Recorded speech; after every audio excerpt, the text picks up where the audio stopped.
नमस्कार मित्रों, मैं हूं डॉक्टर श्रीनिवास। चैनल का नाम है संस्कृत साहित्य एवं संस्कृति। याज्ञवल्क्य स्मृति व्यवहार अध्याय में ये 216वां श्लोक आएगा लगभग। तो यहाँ से दंड पारुष्य प्रकरण का प्रारंभ होगा। कहते हैं असाक्षिक हते चिन्ह युक्तिभिश्चागमेन च द्रष्टव्यो व्यवहारस्तु कूट चिन्ह कृतो भयात्। भाई कोई आया कि फलाने व्यक्ति ने मुझे बहुत मारा, उसने आकर के कंप्लेन की, तो आपको साक्षियों को बुलाना चाहिए। लेकिन पहले कह दिया असाक्षिक हते। वो कहता किसने देखा? बोले देखा किसी ने, उनने तो मुझे अकेले में बहुत बहुत बहुत बहुत मारा था, लेकिन अकेले मारा था। अरे भाई किसी ने तो देखा? बोले किसी ने नहीं देखा। तो ऐसी स्थिति में चिन्ह युक्त भी, भले उसके शरीर पे निशान हो तो भी आगमे, व्यक्ति को बराबर प्रमाण वगैरह देखने चाहिए, समझना चाहिए। अब आगम में क्या होगा, फिर आप ध्यान दीजिएगा। आज भी अगर कोई गुनाह बनता है तो उस गुनाह के पीछे मोटिव क्या है, ये आज भी सबसे बड़ी समस्या होती है। अगर मान लीजिए किसी व्यक्ति को किसी ने मार दिया है, कोई कहता है कि ए व्यक्ति की हत्या बी व्यक्ति ने की है, तो कोर्ट सबसे पहले यह पूछता है कि बी व्यक्ति ने ऐसा किया क्यों, इसके पीछे का रीजन क्या है, मोटिव क्या है। अगर मोटिव सिद्ध हो जाए तो उसको बहुत बड़ी सजा मिलती है। अगर मोटिव सिद्ध ना हो तो एक आकस्मिक घटना भी मानी जा सकती है। इस प्रकार की स्थितियां हुआ करती हैं। तो यहां कहते हैं कि आगम,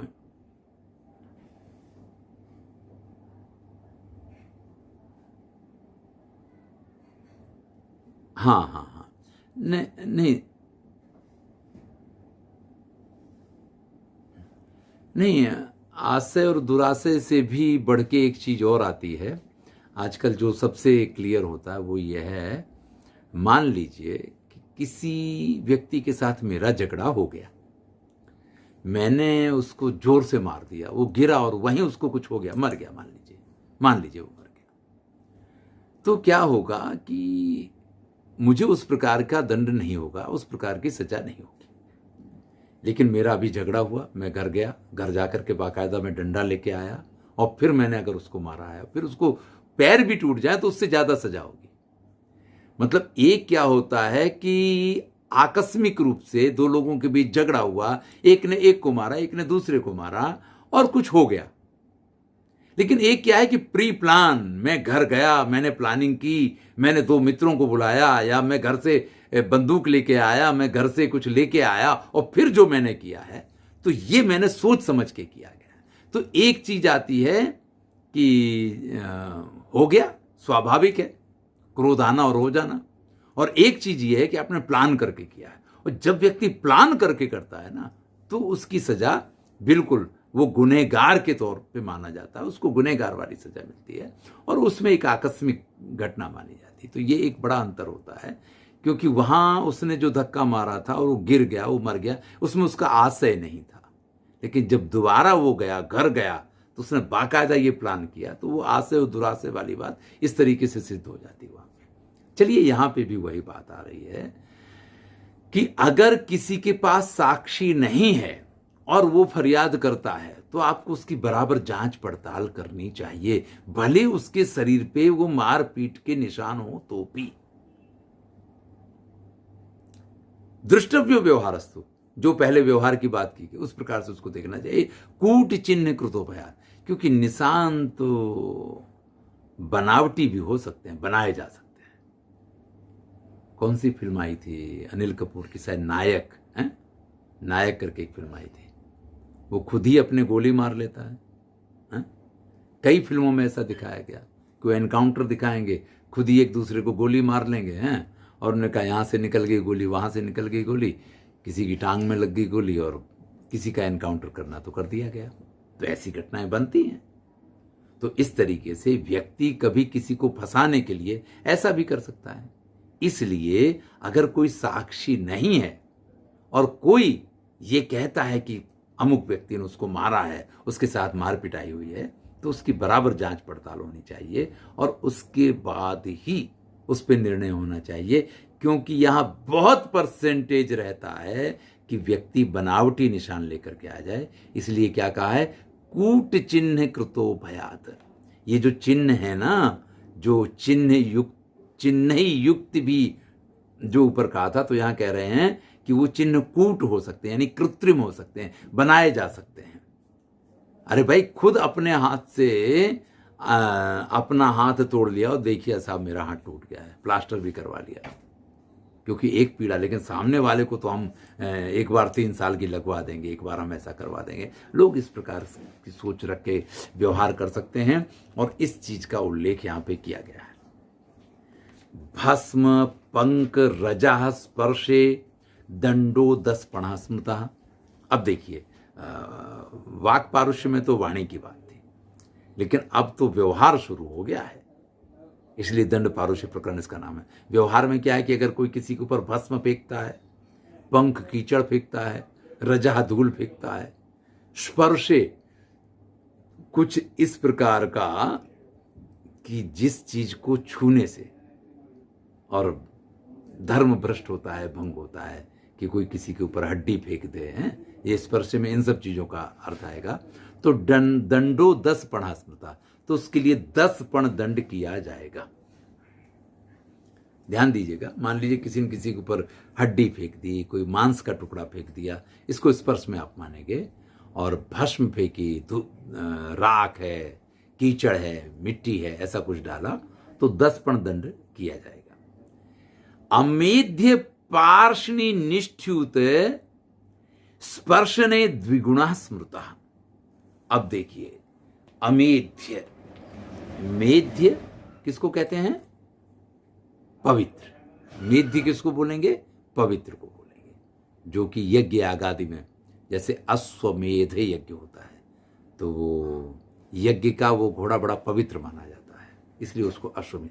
तो मेध्य का अर्थ होगा पवित्र, अमेध्य यानी अपवित्र, पार्षणी निष्ठ्युत, अगर निष्ठ्युत का अर्थ होता है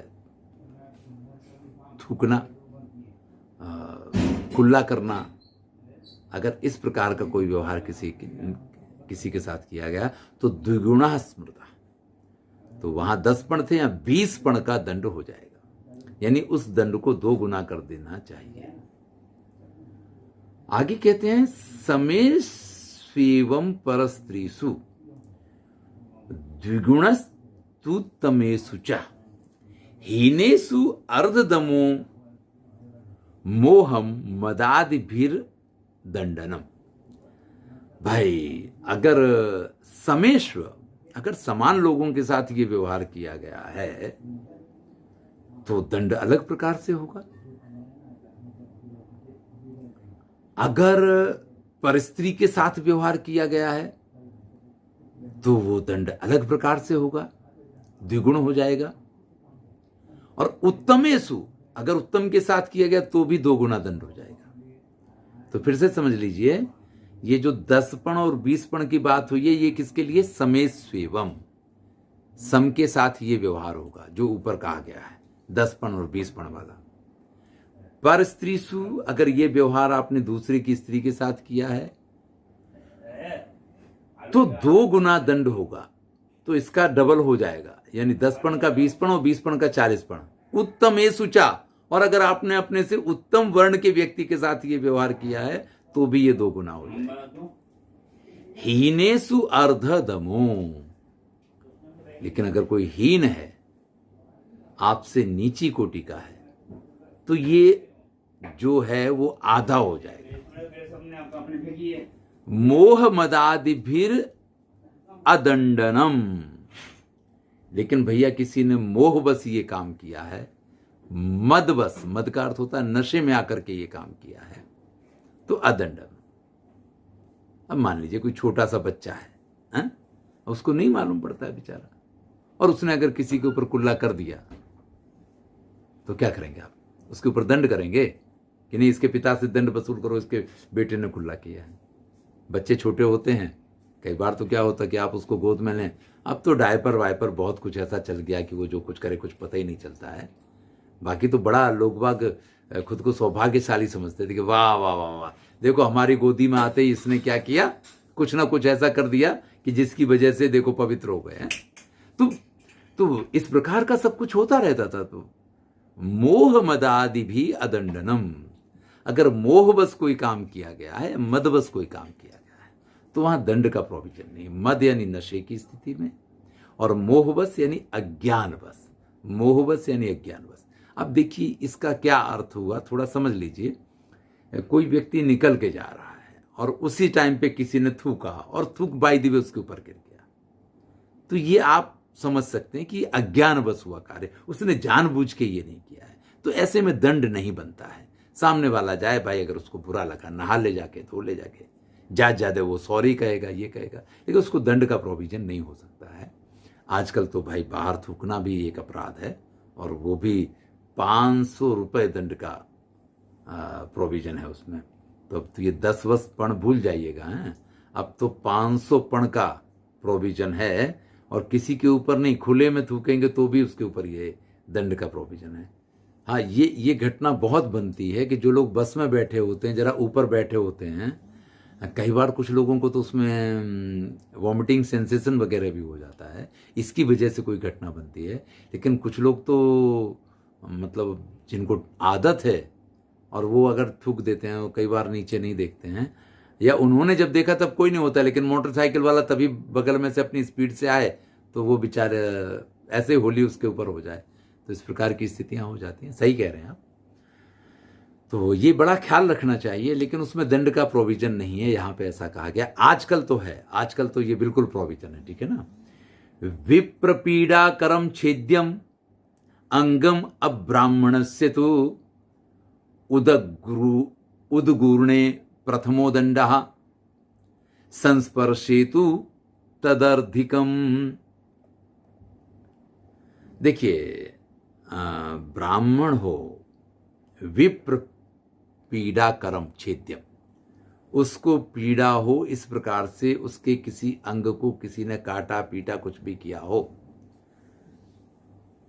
और किसने किया? जो ब्राह्मण नहीं है उसने किया।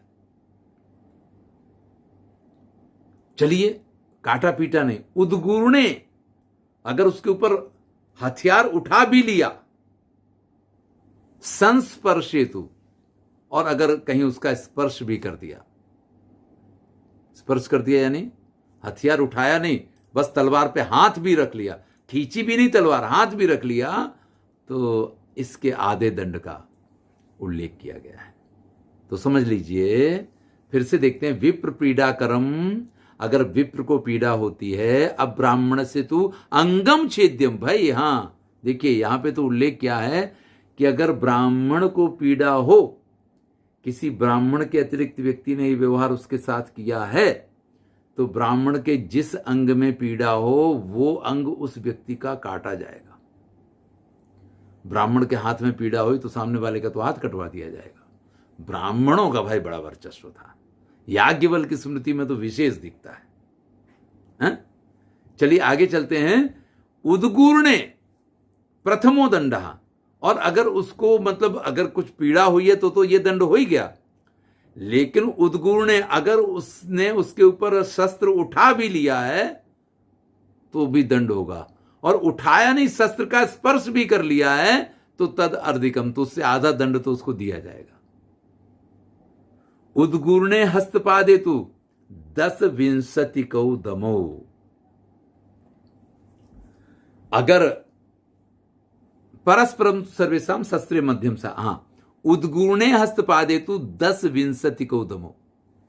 भाई किसी के ऊपर हाथ पैर उठा दिए, या किसी के साथ लात घुसा कमर मध्य चटकना मुख भंजनम, कुछ इस प्रकार का व्यवहार कर दिया, तो 10-20 कौ दमो, तो 10 और 20 पण जो है वो दंड का प्रोविजन है। इसको जरा आप समझ लें। अगर दो क्षत्रिय एक दूसरे के साथ लड़ते हैं तो उनको अधिक दंड दिया जाएगा। दो वैश्य लड़ते हैं तो उससे कम दंड दिया जाएगा, और दो शूद्र लड़ते हैं तो उससे भी कम दंड दिया जाएगा।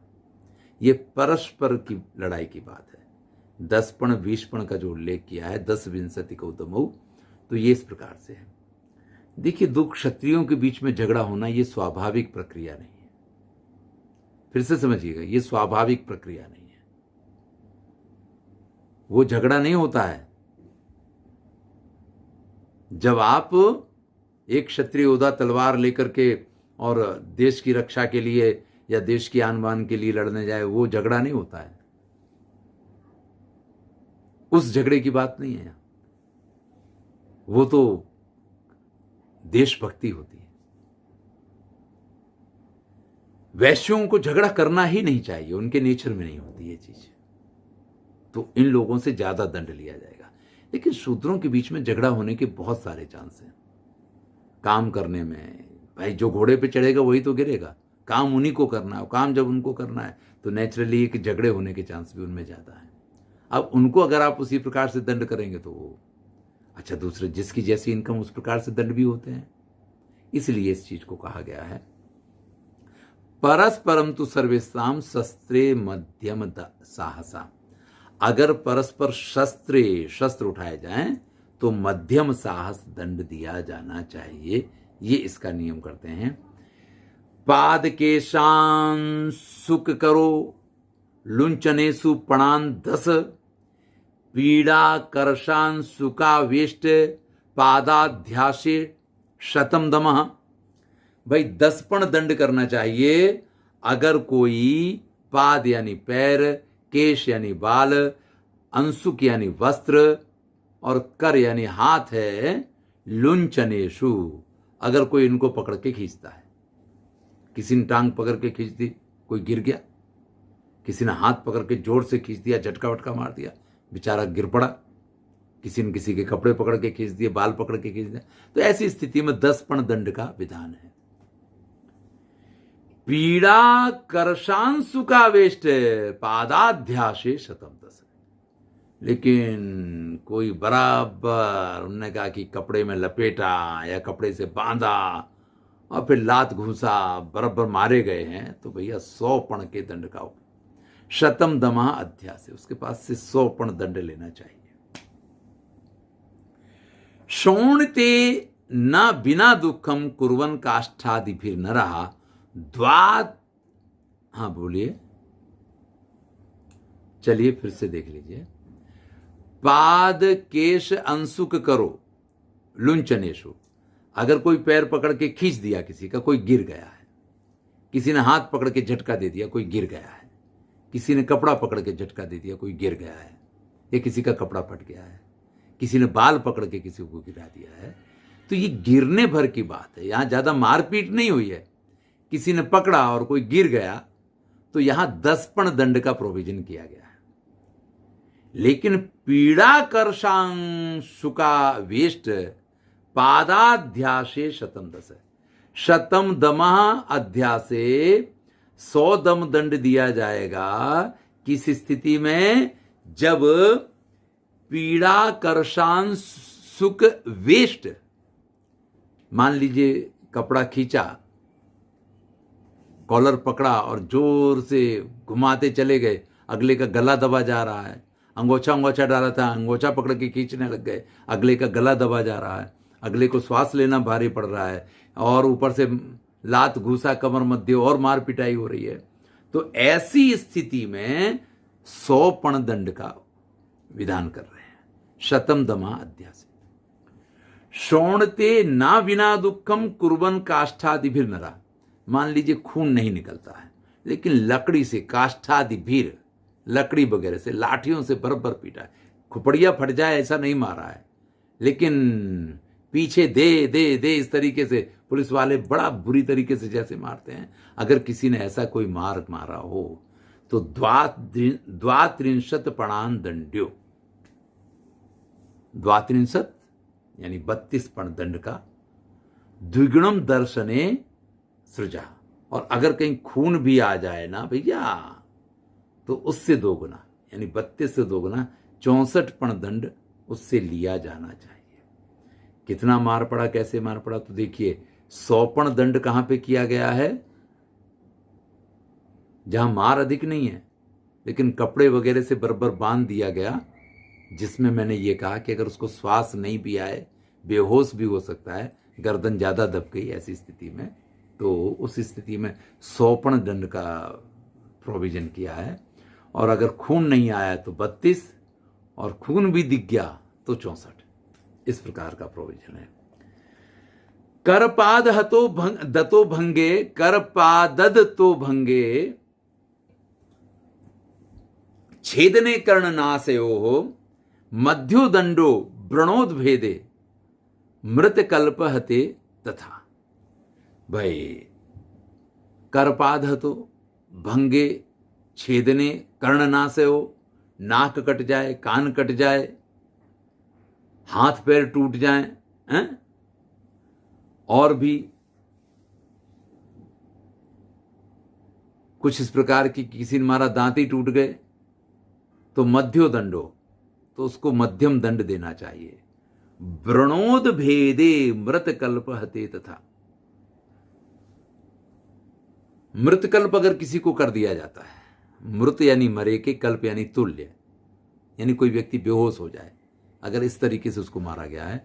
व्रणोद भेदे, किसी को कोई घाव वाव था और उसको और ज़्यादा, आपने देखा होगा कई बार पिक्चरों में दिखाते हैं कि वो हीरो को मार पड़ी हो और उसको कहीं पे लगा हो ना, फिर विलन जब उसके साथ फाइटिंग करेगा तो उसी जगह पे ज़्यादा मारेगा जिससे कि उसको ज़्यादा पीड़ा हो। तो मध्य दंड का प्रोविजन यहाँ पे किया गया है। चेष्टा भोजन वाग्रोधे, नेत्रादि प्रतिभेदने, कंधरा बाहु सख्नाम चा भंगे मध्यम साहसम। देखिए भैया, चेष्टा बंद हो जाए, भोजन बंद हो जाए,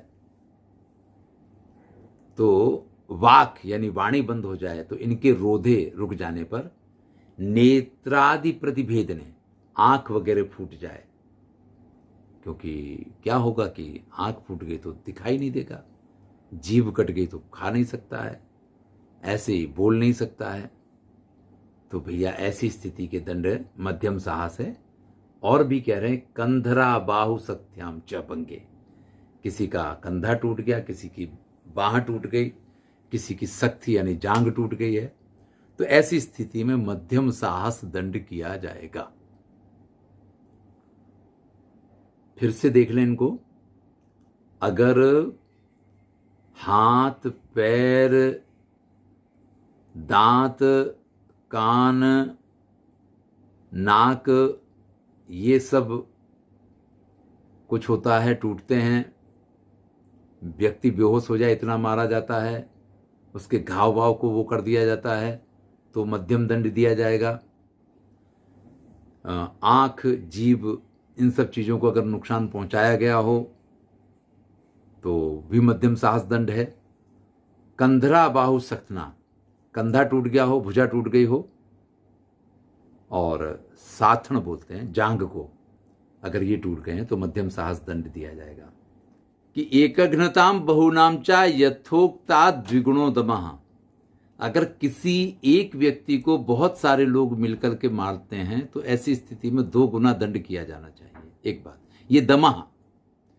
कलहापुरतम देयम दंडस्य द्विगुणस्ततः, जो कुछ भी कलह के कारण परेशानी हुई है वो तो उसको किया जाएगा, और राजा भी 2 गुना दंड लेगा। यानी ऐसे प्रोविजन में राजा को दंड भी लेना है, और जिस व्यक्ति को हानि पहुंची है उसको तो उसकी कंपनसेशन दी ही जाएगी। दुखम उत्पादेद यस्तु समम उत्थानजम व्ययम, अगर किसी ने किसी को दुखी किया है, किसी ने किसी को मारा है, कोई घायल हो गया, हाथ पैर टूट गया, तो समम उत्थानजम व्ययम, तो उसके उत्थान में यानी वापस खड़े होने में जो भी व्यय होगा वो व्यय उसको करना होगा। एक बात हुई। दाप्यो दंडम च यो यस्मिन कलहे समुदारता, और जिस कलह के संदर्भ में जो दंड निश्चित किया गया था वो दंड भी उससे लिया जाएगा। ये दूसरी बात हुई।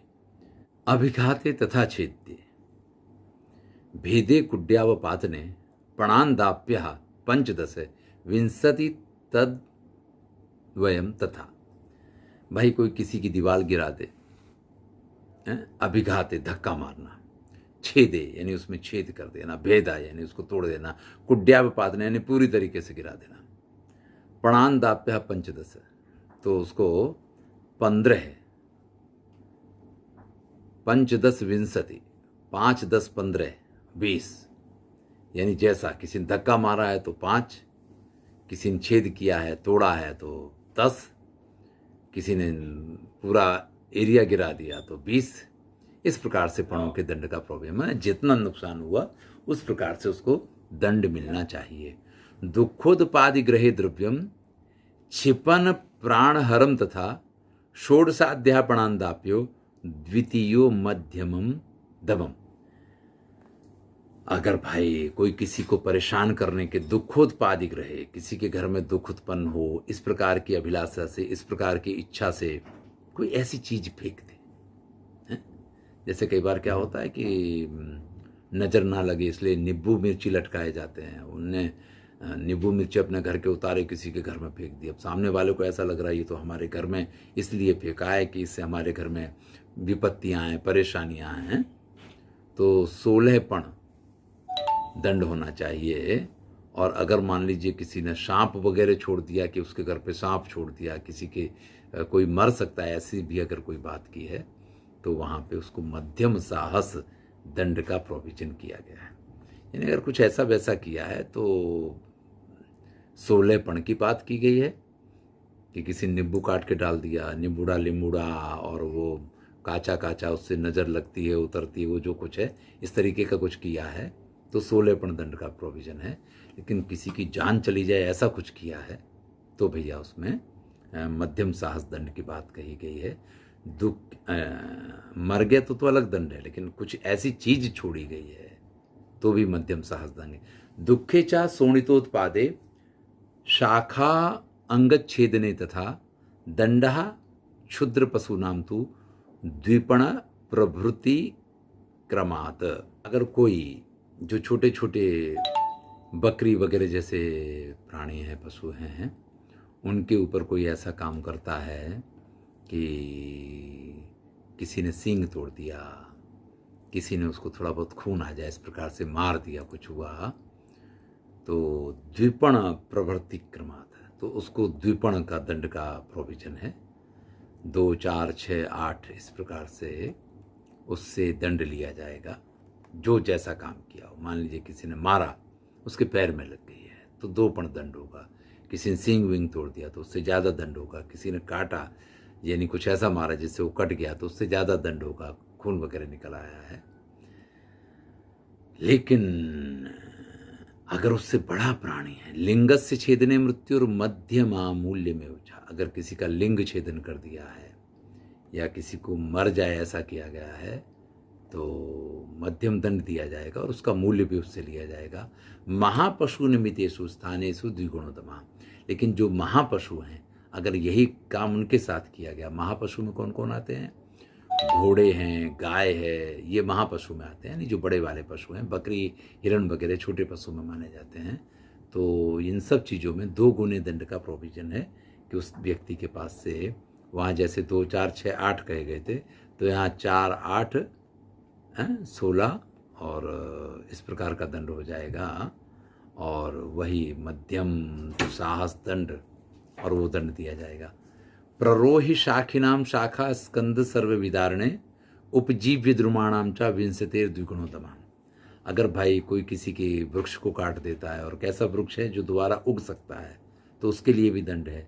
लेकिन किसी की डाली काट देता है, किसी के पेड़ की, सर्व विदारणे पूरा पेड़ काट देता है, उपजीव द्रुमाणाम जिसमें से फल वगैरह लगते हैं, जिसके आधार पर उसकी आजीविका चलती है, ऐसे वृक्षों को काटने पे विंशतेर द्विगुणोत्तमा, तो 20 पण और उससे भी 2 गुना दंड का प्रोविजन है।